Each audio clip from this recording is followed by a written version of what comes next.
Quand on vous annonce, comme moi, on m'a annoncé en disant de mon chef de service qu'il me balance, vous êtes un inutile pour moi et pour l'entreprise, mais surtout vous êtes un parasite. Ce que je n'accepte pas, c'est les propos. C'est ainsi que j'ai écrit ce livre et qui retrace mes 43 années dans l'entreprise Michelin. C'est pas un livre contre l'entreprise Michelin, c'est pas un pamphlet contre l'entreprise. Je dirais c'est un pamphlet contre les petits chefs, ceux qui créent du désengagement ou qui créent de la démotivation. Moi, j'ai eu une chance énorme. À H-5 heures de quitter l'entreprise, le vendredi, j'ai été appelé par le responsable des ressources humaines et il me dit « Écoutez, Monsieur Frixon, je ne suis pas d'accord avec votre chef de service. Il y a un poste, je ne sais même pas trop ce que c'est, je crois que ça consiste à charger, décharger des camions. Est-ce que vous prenez ou pas ? C'est maintenant qu'il faut me le dire. Si vous refusez, là, je ne peux plus rien pour vous. » Et j'ai qu'un seul regret, c'est que dans l'état psychologique que j'étais, c'est que je n'ai jamais pu avoir eu l'occasion de lui dire merci parce qu'il m'a sauvé. Il m'a sauvé. Dans ma tête, j'étais persuadé que l'entreprise, avec les révélations que je fais dans mon premier livre, allait m'attaquer en justice. J'ai été rencontrer Jean-Christophe Guérin. Il m'a encensé sur mon écriture, sur mon histoire. Et puis, vous savez, c'est quand on vous encense, ok.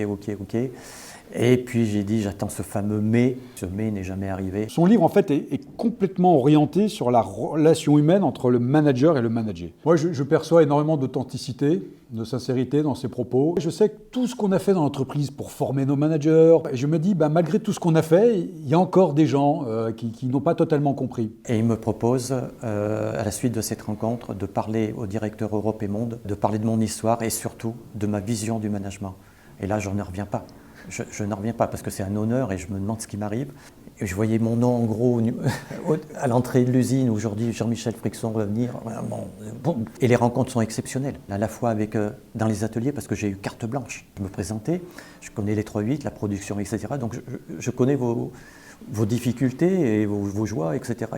Et là, la glace, ils se sont ouverts totalement. On m'avait remonté, quand je parlais avec eux, disait « Mais si vous voyez la direction, dites bien que la directrice ou le directeur, ça fait 4 ans ou 5 ans que je suis là, je ne l'ai jamais vu. » La seconde phase de la visite, c'était un entretien avec tous les managers de l'usine dans laquelle j'étais. Je leur disais « Mais je ne viens pas vous donner une leçon de management.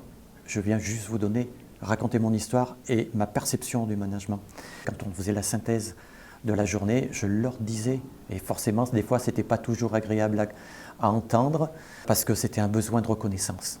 C'est pas de l'argent que les gens demandent. Que mon chef vienne voir ce que je fais avec mes responsabilités, mes difficultés, c'était ça qu'ils attendaient. C'est sur des choses simples, de la vie de tous les jours, du quotidien, des gestes, des mots. On est sur du concret, on est sur de la simplicité, on est sur des choses qui parlent aux gens, qui parlent à leur cœur, c'est du vécu. J'ai reçu un feedback des directeurs d'usine qui a été c'est la plus belle formation managériale de notre vie, parce qu'effectivement, c'était un message du cœur, c'était un message plein d'authenticité, plein d'émotion. En fait, on est tous les deux partis dans une mission, on veut faire bouger les choses. Il faut simplement expliquer à tout le monde que ce n'est pas un diplôme qui donne des qualités managériales, c'est d'abord des valeurs, du cœur, du respect. Avec le recul et avec ce que je vis, grâce à Jean-Christophe et au PDG, M. Florent Ménégo, je regrette pas. Ça valait le coup.